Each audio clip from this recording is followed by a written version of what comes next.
আসসালামু আলাইকুম এভরিওয়ান। অবহেলার শেষ মূল্য গল্পের 4 নাম্বার পর্ব। তো চলো বেশি কথা না বলে গল্প শুরু করা যাক। কিছুক্ষণ পর ডাক্তার চলে আসলো, আর ডাক্তার আমার অবস্থা দেখে বলল, এটা তো ইমার্জেন্সি একটা রোগী, তাড়াতাড়ি ওকে হাসপাতালে নিয়ে যেতে হবে। আমি ডাক্তারের কথার উত্তর দিয়ে বললাম, প্লিজ আপনি আমাকে এখানেই চিকিৎসা করুন, হাসপাতালে যাওয়ার মতো আমার সময় নেই। সাজিদও আমার সাথে তাল মিলিয়ে একই কথা বলল। ডাক্তার আমাদের কথা শুনে কি আর করবে, যতটুকু সম্ভব ট্রিটমেন্ট করে চলে গেল। শুধু বলে গেল যেন নিজের খেয়াল রাখি, তাহলে খুব তাড়াতাড়ি সুস্থ হতে পারবো। ডাক্তার চলে যাওয়ার পর সাজিদ বলল, তোকে এভাবে কে মারলো? আমি বললাম, ভাগ্য ভালো ছিল এজন্য বেঁচে ফিরে আসছি, না হলে ওরা আমাকে মেরেই ফেলতো। সাজিদ বলল, কি হয়েছে আমাকে সবকিছু খুলে বল। আমি বললাম, তুই শুনে আর কি করবি, এক কাজ কর, আজকে রাতের মাঝে তুই আমার কোনো একটা ব্যবস্থা করে দে, আমাকে যত তাড়াতাড়ি সম্ভব এখান থেকে পালাতে হবে। সাজিদ বলল, আগে কি হয়েছে সেটা আমাকে বল, আমি পরে দেখছি কি করা যায়। আমি সাজিদকে এক এক করে সবকিছু বললাম। সাজিদ সবকিছু শুনে ওর বিছানার নিচ থেকে পিস্তল নিয়ে বলল, আজকে তোর বোন সহ ওই পাভেলকে আমি মেরে ফেলবো, ওদের কত বড় সাহস তোর গায়ে হাত দেয়। আমি সাজিদের হাত ধরে বললাম, থাক তুই বাদ দে, এখন এসব ঝামেলায় জড়িয়ে কোনো লাভ নেই। আমি তোকে কি বলেছিলাম মনে আছে? সাজিদ বলল, তুই আমাদের বাসায় থাক, আমি দেখব তোকে কে কি করে। আমি বললাম, প্লিজ সাজিদ, তুই একটু বোঝার চেষ্টা কর, আমি এখানে থাকতে চাই না, ওরা আমার সব কিছু কেড়ে নিয়েছে। সাজিদ একটু চিন্তা করে বলল, আমার নানার বাড়িতে তুই চলে যা, আমার বড় মামা তার কোনো ছেলে নেই, আমাকে সবসময় বলতো ওখানে থাকতে, কিন্তু আমি যাই নাই, তুই বরং চলে যা। আমি বললাম, আমি তোর নানা বাড়িতে যাব না, অন্য কোথাও। সাজিদ বলল, আমি একটা ঠিকানা লিখে দিব, তুই সেই ঠিকানায় গিয়ে মালিকের হাতে শুধু চিঠিটা দিবি, বাকিটা ওরা দেখে নিবে। আমি বললাম, কিন্তু ওরা তোর কি হয়? সাজিদ বলল, এটা বললে তুই যেতে না করবি, এজন্য বলবো না, তুই আগে সেখানে যা, অনেক ভালো লাগবে, বিশেষ করে জায়গাটা তোর অনেক ভালো লাগবে, আর ওরা তোকে তাদের ছেলের মতোই দেখবে, দেখিস। আমি বললাম, আমি শুধু তোর ভরসায় যাব, তার আগে আমার কিছু কথা। সাজিদ বলল, হ্যাঁ বল। আমি বললাম, তুই এসব কথা কাউকে বলতে পারবি না, আর আমার বিষয় নিয়ে তুই কাউকে কিছু বলবি না, শুধু একটাই শেষ কথা বলবো, তুই আমার ছোট বোনকে একটু দেখে রাখিস, ওর যেন কিছু না হয়। সাজিদ বলল, আরে তুই কোনো চিন্তা করিস না, মিষ্টি শুধু তোর একার বোন না, ও তো আমারও বোন হয়। আমি সাজিদের মাথায় হাত দিয়ে বললাম, আমার কসম লাগে তুই কাউকে কিছু বলবি না যে আমি কোথায় গিয়েছি, তোর জীবন থাকতে কাউকে বলতে পারবি না আমি কোথায় আছি। সাজিদ বলল, কিন্তু এমনটা কেন রনি? আমি বললাম, তোকে অবশ্যই বলবো, আর আমি সেখানে যাওয়ার পর তুই আমার সাথেই কেন, ওই পরিবারের সাথেও কোনো যোগাযোগ করতে পারবি না, শুধু আমার কলেজ থেকে ট্রান্সফার নিয়ে দিবি, তাহলেই হবে। সাজিদ বলল, এটা কি কথা বললি রনি, আমি তোর বন্ধু, যেখানে আমি তোকে সবকিছু ব্যবস্থা করে দিচ্ছি আর আমি তোর সাথে কথা বলতে পারবো না? আমি মন খারাপ করে বললাম, থাক তোর তাহলে কিছুই করতে হবে না, তোকে আমি আমার সবচেয়ে কাছের বন্ধু মনে করি, আর তুই। গাইস, তোমরা কি জানো আমি ওয়ানেক্সে গেম খেলার মাধ্যমে প্রতিদিন টাকা আয় করি। এই আইপিএলে তোমাদের পছন্দের টিমের ওপর বাজি ধরে তোমরাও যদি আমার মতো টাকা আয় করতে চাও, তাহলে এখনই গুগলে ওয়ানেক্স সার্চ করে অফিসিয়াল ওয়েবসাইটে গিয়ে রেজিস্ট্রেশন করো। আর রেজিস্ট্রেশনের সময় যদি আমার দেওয়া special promo code RED18 use করো, তাহলে অসংখ্য বোনাস এবং ফ্রি স্পিন পেয়ে যাবা। আর ওয়ানেক্স কিন্তু একটা ইন্টারন্যাশনাল লাইসেন্সকৃত প্ল্যাটফর্ম এবং সবচেয়ে বিশ্বস্ত। এখানে তোমরা ক্রাশ ক্রিস্টালের মতো গেম খেলে সহজেই টাকা আয় করতে পারবে, এবং বিকাশ নগদের মতো সকল মোবাইল ব্যাংকিং অ্যাপের মাধ্যমে সহজেই তোমরা তোমাদের জেতা টাকা তুলতে পারবে। আর 24 ঘন্টা 7 দিন কাস্টমার সাপোর্ট সুবিধা তো রয়েছেই, তাই আমি এটা ব্যবহার করে আমার রেগুলার হাত খরচের টাকা আয় করি, তোমরাও ট্রাই করে দেখতে পারো। সাজিদ বলল, ইমোশনাল ব্ল্যাকমেল করিস না। আচ্ছা ঠিক আছে, তোর কথাই রইল, আমি তোর সাথে কেন ওই পরিবারের সাথে কোনোদিন যোগাযোগ করব না, তোর ট্রান্সফারের সব কাগজপত্র আমি মেসেজ করে পাঠিয়ে দিব, যা আমিও তোকে কথা দিলাম। তবে আমার একটা কথা। আমি বললাম, হ্যাঁ বল, সমস্যা নেই। সাজিদ বলল, তুই যখন এখানে আসবি তখন যেন আমি তোকে প্রতিষ্ঠিত হতে দেখি, আর সাথে আমার জন্য একটা সুন্দর ভাবি নিয়ে আসবি, এটা আমাকে তুই কথা দে। আমি সাজিদের হাত ধরে মুচকি হাসি দিয়ে বললাম, যা আমিও তোকে কথা দিলাম। সাজিদ বলল, তাহলে আগে তুই সুস্থ হ, পরে যাবি।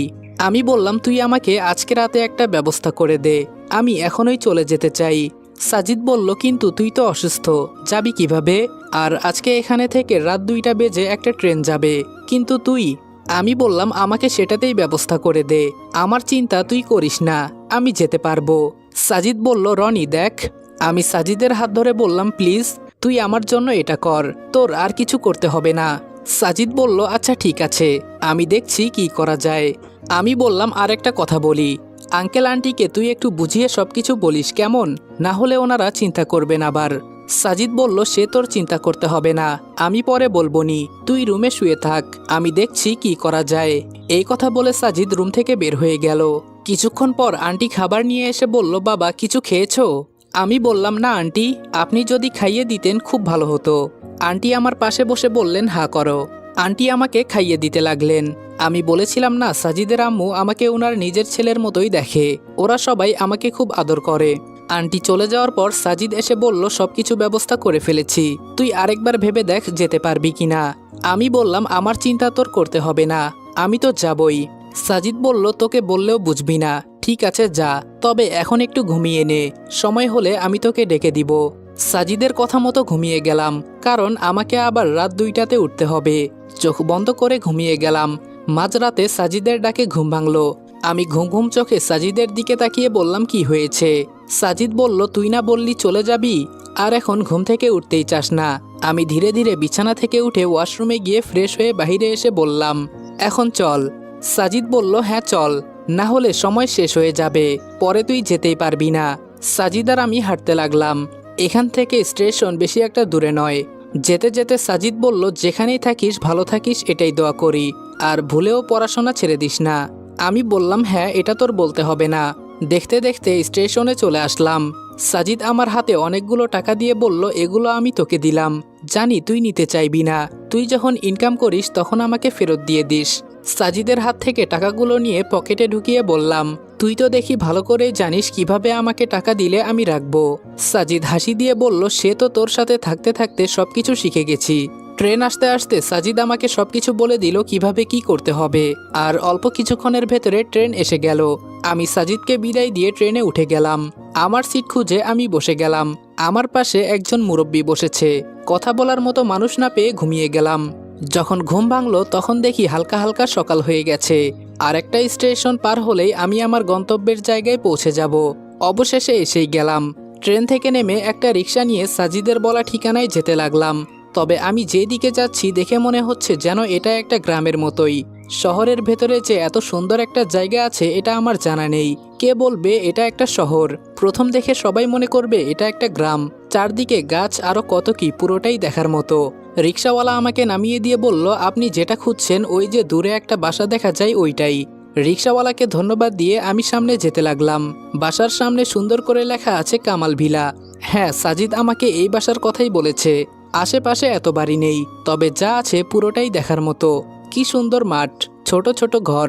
সত্যি সাজিদ আমাকে এখানে পাঠিয়ে ভালোই করেছে। বাসার সামনে ছোট একটা ছেলে খেলা করছে। সকাল সকাল বাচ্চাটাকে এখানে খেলা করতে দেখে মনে মনে বললাম, সত্যি গ্রাম অঞ্চলের পরিবেশ একদম মুগ্ধকর। বাচ্চাটা আমাকে দেখে আমার দিকে এগিয়ে এসে বলল, আঙ্কেল এখানে কেন দাঁড়িয়ে আছেন? দেখতে তো একদম পাগলের মতো লাগছে। পাবনা থেকে কি পালিয়ে এসেছেন নাকি? মনে মনে বললাম, যাস শালা, এই বাচ্চাটা আমাকে পাগল বানিয়ে দিল। দেখে তো মনে হয় বয়স এই 9-10 হবে, কিন্তু কথাগুলো যে বলছে। আমি শুধু বললাম, আমাকে দেখে কি তোমার পাগল মনে হয়? ছেলেটা বলল, পাগল কি আর বলে, আমি পাগল। তবে আপনার এখানে কি চাই আঙ্কেল? আমি বললাম, আমি কে জানো তো? আমি ছোট বাচ্চাদের ধরে নিয়ে গলা কেটে ফেলি, আর আজকে তোমাকে আমি ধরে নিতে এলাম। ছেলেটা জোরে চিৎকার দিয়ে ভেতরে যেতে যেতে বলল, আম্মু দেখে যাও, পাগল এসেছে আমাদের বাসায়, ও নাকি আমার গলা কেটে নিয়ে যাবে। ছেলেটার চিৎকার শুনে বাড়ির ভেতর থেকে একজন মধ্যবয়স্ক মহিলা বের হয়ে আসলো। মহিলাটা ছেলেকে জড়িয়ে ধরে বলল, বাবা তুমি ভেতরে যাও, আমি দেখছি ও কে। ছেলেটা ভয় পেয়ে বলল, আম্মু তুমি ওর কাছে যাবে না, ও তোমার গলা কেটে নিয়ে যাবে। আমি ছেলেটার কথা শুনে মনে মনে হাসছি। মহিলাটা ছেলেটাকে ভেতরে পাঠিয়ে আমার কাছে এসে বলল, কি চাই এখানে, আর তুমি কে? আমি আন্টিকে সালাম দিয়ে বললাম, ভালো আছেন আন্টি? আন্টি বললেন, হ্যাঁ বাবা আমি ভালো আছি, কিন্তু তুমি কে? তোমাকে তো চিনলাম না। আমি বললাম, এটা কামাল আঙ্কেলের বাসা না?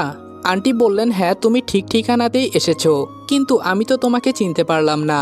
আমি আন্টির হাতে চিঠিটা ধরিয়ে দিয়ে বললাম, এটা একটু পড়েন কষ্ট করে। আন্টি আমার কথা শুনে চিঠিটা পড়ে একটা হাসি দিয়ে বলল, সাজিদের বুদ্ধি আছে বলতে হবে, ভেতরে চলো। আমি আন্টির পেছন পেছন ভেতরে চলে গেলাম। ভেতরে গিয়ে আমি তো পুরাই বোকা হয়ে গেলাম। কি সুন্দর একটা পরিবেশ ভেতরে, দেখে যেন মন জুড়িয়ে গেল। হঠাৎ কোথায় থেকে একটা ছেলে এসে বলল, খালা এই কি সেই ছেলে যার সবকিছু কেটে ফেলেছে? ছেলেটার কথা শুনে আমি তো লজ্জায় পড়ে গেলাম। কি বলছে এই ছেলে? ওর কি মাথা খারাপ হয়ে গেছে? আন্টি আমার দিকে তাকিয়ে হেসে বলল, বাবা কিছু মনে করো না, ও আসলেই সবকিছু সংক্ষেপ আকারে বলে। আর ও হলো রহিম, আমাদের বাসার ড্রাইভার ও কাজের ছেলে। আসলে সাজিদ ফোন করে বলেছে তোমাকে নাকি কে মারতে চেয়েছিল, দেখি কোথায় কেটেছে। আমি হাসি মুখে বললাম, থাক আন্টি, বাদ দেন।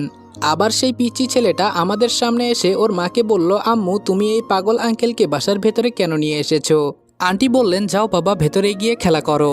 আর ও হলো তোমার সাজিদ ভাইয়ের বন্ধু, আর ভাইয়ের সাথে কেউ এভাবে কথা বলে?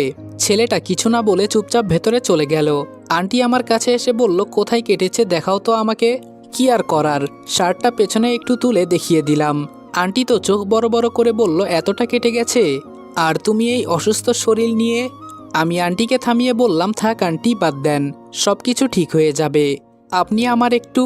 আন্টি আমার কথা আটকে দিয়ে বলল, আজকে থেকে তুমি এখানেই থাকবে। সাজিদ আমার ছেলের মতো, ওর জায়গায় তুমি এসেছো। রহিম, ওকে ওর রুম দেখিয়ে দাও। আর রিয়াকে বলবে স্কুল থেকে আসার সময় একজন ডাক্তার সাথে করে নিয়ে আসতে। রহিম আমার ব্যাগটা হাতে নিয়ে বলল, চলেন সাহেব, আপনি রুমে গিয়ে সবকিছু খুলে রেডি হয়ে যান। আন্টি রহিমকে তাড়াতাড়ি বলল, তোমাকে কতবার বলেছি রহিম, এমন সংক্ষিপ্তভাবে প্রশ্ন করবে না, নতুন মানুষ ও কি মনে করবে। রহিম আন্টিকে সরি বলে আমাকে বলল, চলেন। আমি শুধু মনে মনে বললাম, এই ছেলে আমাকে পাগল করবে, না হলে আমি এদের যন্ত্রণায় এমনিই পাগল হয়ে যাব। রহিম ভেতরে যেতে যেতে বলল, আমি আসলেই বলছি, আপনি ভেতরে গিয়ে ফ্রেশ হয়ে নিন, ডাক্তার এসে আপনার চিকিৎসা করবে। আর স্যার, আপনার নামটা? আমি হাসি মুখে বললাম, রনি। রহিম বলল, শুধু কি রনি, আগে পিছে কিছু নেই? আমি বললাম, আছে, তবে তুমি তো সবকিছু সংক্ষিপ্ত করে বলো, এজন্যই বললাম। রহিম বলল, যাক, তাহলে আপনি আমাকে খুব তাড়াতাড়ি বুঝে গেলেন। আর এটাই হলো আপনার থাকার রুম। রুমের চারপাশে একবার তাকিয়ে বললাম, রুমটা অনেক সুন্দর আছে। তাছাড়া রহিম মিয়া, তুমি কিন্তু খুব মজার মানুষ। রহিম বলল, সে হয়তো, তবে একটা কথা স্যার। আমি বললাম, হ্যাঁ বলো, আর আমাকে স্যার বলতে হবে না। রহিম বলল, তাহলে কি বলবো? আমি বললাম, আমার নাম ধরে ডাকতে পারো। রহিম বলল, ঠিক আছে, এই বাসায় আসছেন ভালো কথা, তবে দুইটা মেয়ের থেকে দূরে থাকবেন। একটা হলো রিয়া, যার কথায় এই বাসার সবাই চলে, আর একটা হলো ওই পাশের বাড়ির পরী, ওদের কাছ থেকে দূরে থাকবেন, না হলে আপনার ওটা কেটে নিয়ে ক্রিকেট খেলবে। আমি ঘাবড়ে গিয়ে বললাম, ওটা মানে? রহিম বলল, আরে স্যার, আপনার মন, শুধু উল্টাপাল্টা চিন্তা করেন আপনি। আমি মনে মনে বললাম, এই সাজিদ আমাকে কোথায় এনে দিল, সব কয়টা দেখি পাগলের বাচ্চা, না জানি আরো কত পাগল আছে। রহিমকে প্রশ্ন করলাম, এই রিয়া আর পরীকে, আর ওরা কি এখানেই থাকে? রহিম বলল, ওরা কেউ এই পরিবারের না, তবে রিয়া সবচেয়ে ডেঞ্জারাস মেয়ে, ও কিন্তু আপনার ওটা নিয়ে। রহিমের মুখে হাত ধরে বললাম, ভাই তোর হাতে পায়ে ধরে আমি মাফ চাই, তবুও এমন কথা বলিস না। রহিম আমার হাত ছাড়িয়ে বলল, আপনি যেটা ভাবছেন আমি এখন এটাই বলেছি, এখন আর সংক্ষিপ্ত করে কিছু বলি নাই। এই কথা বলে রহিম হাসতে হাসতে দাঁত কেলিয়ে চলে গেল। কি আজব মানুষ এই পরিবারে। আর রিয়াটা কে? ওরা যদি এই পরিবারের কেউ না হয় তাহলে ওরা এখানে কি করে? ধুর, এসব চিন্তা করে আমার কি কোনো লাভ আছে নাকি? আমি শরীর থেকে শার্টটা খুলে বিছানায় শরীর হেলিয়ে দিয়ে শুয়ে পড়লাম। কখন যে ঘুমিয়ে গেলাম বলতেই পারি না। হঠাৎ করে মনে হলো